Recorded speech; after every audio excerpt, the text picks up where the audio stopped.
On Tuesday, July 1st, the tension on the bold and the beautiful will climb to an almost unbearable pitch as Luna Nozawa, still on the run, still desperate to make her presence felt, tracks down Hayes Forrester Finnegan at the Seaside Art Program where he's been spending his days immersed in canvases and pottery wheels. Even though half the city is looking for her and every law enforcement agency in Los Angeles has her face posted on digital billboards, Luna refuses to be sidelined. Under a sky streaked with late afternoon gold and lavender, she slips through the gates of the Beach House Art Studios and finds Hayes alone, paintbrush in hand, gazing at a half-finished sculpture of a wave frozen in time. His shock is genuine when he sees her confusion, fear, pity flitting across his face in rapid succession, but before he can summon the security team or shout for help, Luna steps forward, offering him a small, intricately folded package. Hayes' brow furrows as he hesitates, and Luna's thrill of having him right at her mercy pulses through her chest.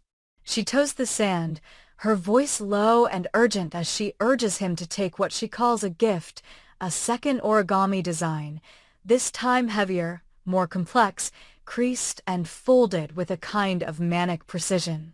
She half smiles as Hayes carefully peels back the paper layers. Another delicate, impossibly exact pattern that, at first glance, might have been a dove or a butterfly, but whose lines, upon closer inspection, resolve into something far more sinister. It is the image of Steffi's face, the same picture that has been taped to Luna's fridge, the one riddled with bullet holes from target practice. The crumpled paper trembles in Hayes' hand, and as reality crashes in, he realizes Luna has delivered more than art. She's delivered a message. A silent accusation that Steffi is the one who pulled the trigger, literally or figuratively, and that Luna will stop at nothing to remind them all of what she believes Steffi stole from her. Hayes staggers back as the gift unfolds completely, the jagged tears and burned edges making the portrait even more macabre. He glances at Luna, searching for a flash of the woman he once knew, but finds only a ghost consumed by revenge. As Luna retreats, vanishing into the surf-scented breeze before the first hints of sirens can echo across the dunes, Hayes stands motionless, the origami screaming its warning. Luna's hunt is not over, and Steffi's family remains squarely in her crosshairs. Meanwhile, not a stone's throw from the beach house, at the Forrester estate perched on the cliffs above Malibu's roaring breakers, Steffi Forrester Finnegan paces the polished marble foyer as she grapples with two sets of news that threaten to upend her world. First, her mother Taylor Hayes' engagement to Ridge Forrester, a moment that should have been pure, crystalline joy, a fairy tale come to life after years of heartache and second chances, is now tinged with anxiety over timing. Steffi's voice shakes as she confides in Finn that she cannot shake the feeling that Luna's shadow looms too large over an event so meant to be celebratory. How can they toast to new beginnings when an unwelcome specter keeps delivering death threats to her loved ones? Taylor, ever the beacon of calm, reaches for Steffi's hand and reminds her that celebration is precisely what they need to ward off fear. There will be time, she insists, to deal with Luna's madness later. Tonight, they will choose love.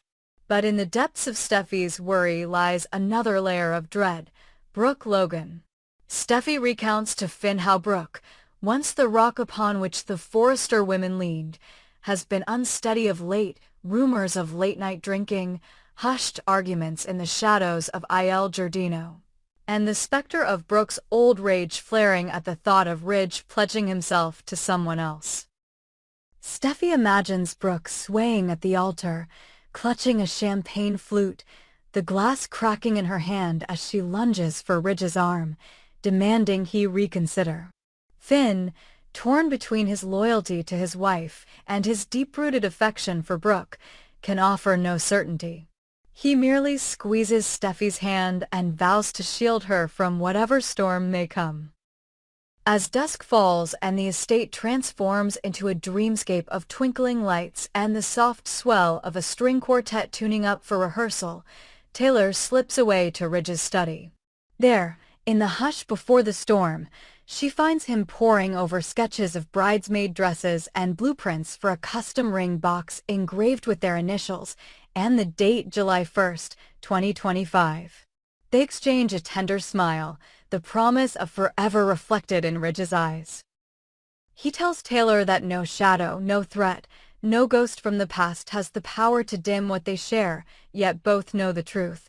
On the bold and the beautiful, vows are only as strong as the secrets they conceal. Steffi, dressed in a gown of pale sage silk that hugs her curves and whispers family matriarch, steels herself for the dual whirlwind of 2 engagements, Hope and Carter's as yet uncelebrated promise, and Taylor and Ridge's imminent joining in holy matrimony. She glances at the origami Steffi face discarded in a corner, a grim reminder of Luna's last gift, and steels her spine. In that moment, she resolves that love will not be held hostage by fear, that the Forrester-Logan-Spencer-Finnegan clan will stand united against the chaos Luna relishes. Yet as the clock inches toward midnight, a new urgency grips Taylor. She must reach out to Brooke, find out if her old friend is drifting back to self-destruction or if, instead, she's plotting a different kind of rescue, a way to reclaim Ridge for herself under the guise of support. Because even as Ridge and Taylor's hearts beat in unison, there are rumblings that Brooke's journey toward sobriety will either culminate in a heroic act of sisterhood or a desperate bid to sabotage the very ring Taylor slid onto Ridge's finger earlier that day. And as the final notes of the quartet's prelude flutter through the estate's grand halls, the camera will pull back, revealing in a single sweeping shot the power players gathered for 2 weddings that could either heal old wounds or cleave the family apart forever. Carter and Hope's vineyard rehearsal dinner, Ridge and Taylor's cliffside nuptial rehearsal. Both are mere stepping stones to ceremonies that will define alliances, ignite rivalries, and echo with the laughter of bridesmaids and the crack of a single gunshot. Because when Luna's art becomes weaponized, when Steffi's fears are painted in origami, and when Brooke's heart teeters between redemption and rage, the question is no longer who will say, "I do," but who will survive the fallout. On Tuesday, July 1st, the bold and the beautiful delivers a masterclass in suspense, passion, and familial drama because in the world of Forrester Creations, weddings are never just weddings and love stories are never just love stories.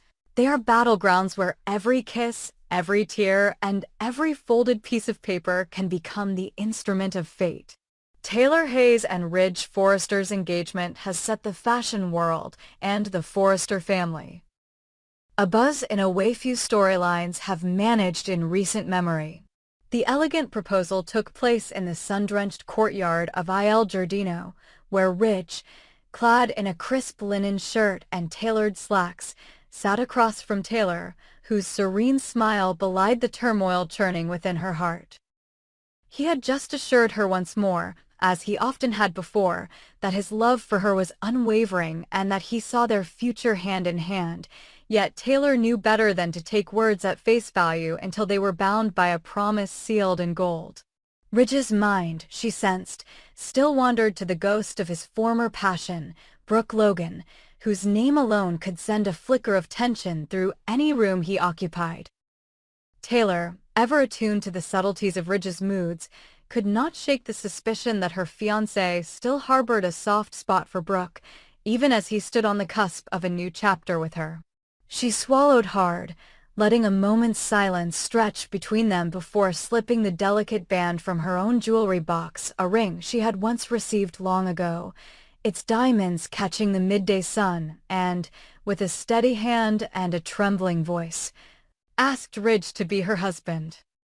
There was no awkward pause, no stumble over words, just Ridge's hand reaching across the table, fingers brushing hers, and the quiet but absolute yes she needed to hear. It was a scene suffused with romance that could have felt like a fairy tale, Yet undercurrents of doubt and the specter of Brooke's possible interference clung to every syllable of their vows of forever. Almost immediately after their public declaration on the bold and the beautiful, conversations among the elite, and within the hallowed halls of Forrester Creations, turned to one elusive question: what about R.J. Forrester? R.J., Ridge's nephew and Taylor's stepson, has been conspicuously absent since last year's harrowing fallout from his relationship with Luna Nozawa, whose descent into violence and madness left an indelible scar on the entire family. Luna's cold-blooded machinations, ranging from rigged explosives to threatening origami portraits, shattered the trust R.J. once placed in love and in the glamorous world of high fashion where he had toiled simply to be close to her. He had never felt at home at Forrester Creations. Despite its glittering runways and prestigious reputation, the company had been little more than a means to an end for him, a way to be near Luna as she climbed the ladder from intern to rising star designer. When Luna's true nature revealed itself, R.J. recoiled, questioning not only his feelings for her, but the entire foundation of his life. He quietly slipped out of Los Angeles, returning to the quieter rhythms of a town where his grandfather's influence still resonated, but where the pace of life was less suffocating. Since then, not a week has passed without fans wondering whether R.J. will reappear on screen, whether he will return to bear witness to Ridge's new engagement and Taylor's shimmering happiness, or to offer sage counsel from the sidelines as the family's youngest voice of reason.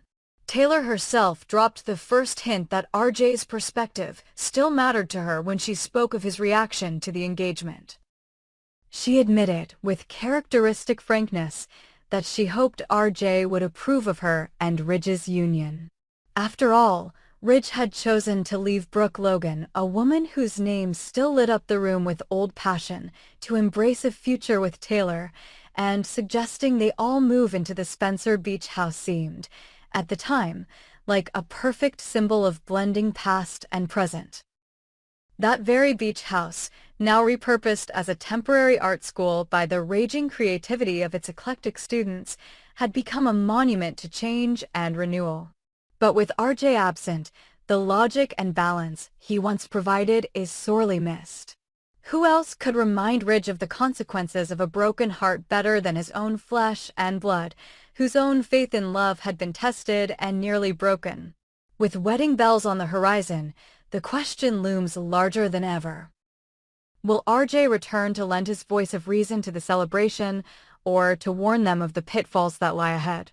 And what of the Forrester legacy, so long intertwined with drama, heartbreak, and second chances, when one of its heirs remains unmoored, lost somewhere between the wreckage of past betrayals and the hope of future joys?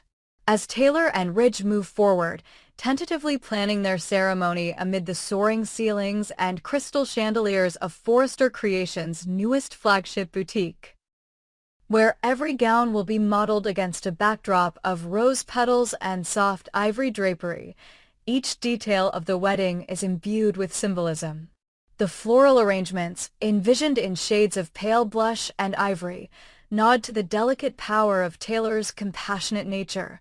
The music selection, ranging from a string quartet's emotive strains to a jazz trio's sultry rhythms, is meant to reflect Ridge's own oscillation between tradition and innovation. Yet underneath the meticulous color palettes and the couture frocks lies an unspoken anxiety. What role will Brooke Logan play on this most sacred of days? Brooke, having faced her own demons of addiction and heartbreak and emerged with a renewed determination to protect her family, has promised to stand by Ridge's side. But promises in this world are as fragile as silk and the slightest misstep. An unscheduled appearance at the rehearsal dinner, a veiled comment disguised as a toast, a too long gaze across the aisle, could shatter the fragile peace. Taylor's engagement, while a victory for love and for the woman who has prided herself on resilience, cannot be viewed in isolation. It must be weighed against the echoes of Ridge's storied past, measured against the fractured bonds that Luna's vendetta has inflicted upon the family, and contrasted with the possible absence of RJ's steady hand at the controls. With two major weddings on the docket, Hope Logan and Carter Walton's own nuptials still awaiting ceremony, and the Forrester empire straining under the weight of business deals, creative rivalries, and personal vendettas, the stage is set for an epic summer of drama. Yet amidst the swirl of white gowns and sparkling champagne glasses, of couture gowns and perfectly staged photographs, the true question remains: can Taylor and Ridge's love withstand the ghosts of the past, the intrigues of the present, and the unknown loyalties of those they hold dear? Will RJ's return, should it come to pass, reaffirm their bond or reveal fissures too deep to mend? And as Luna's threat still hangs like a storm cloud over the family, her penchant for origami terror, her immaculate precision in stalking her targets, a wedding that should be a beacon of hope risks becoming the very theater of tragedy she desires. Taylor Hayes, who has always believed in the power of perseverance, must now confront not only the shadows of Ridge's former flame, but the emptiness left by RJ's absence and the possibility that her own heart may be tested in ways she never imagined. For Ridge Forrester, whose life has been a tapestry of passion, betrayal, and redemption, this engagement is more than a promise. It is a crossroads where every decision, every whispered confession, every glance in Brooke's direction will define not only his future, but the destiny of the Forrester name itself. And on the day they exchange vows, when Taylor's fingers tremble around a crystal-studded bouquet, when Ridge's pulse races as he watches her walk down the aisle, none of them will know whether this moment marks the triumphant culmination of a long-sought dream or the opening act in a new chapter of heartbreak. On the bold and the beautiful, the only certainty is that love, like fashion, is ever-changing, and the most exquisite designs can unravel in an instant.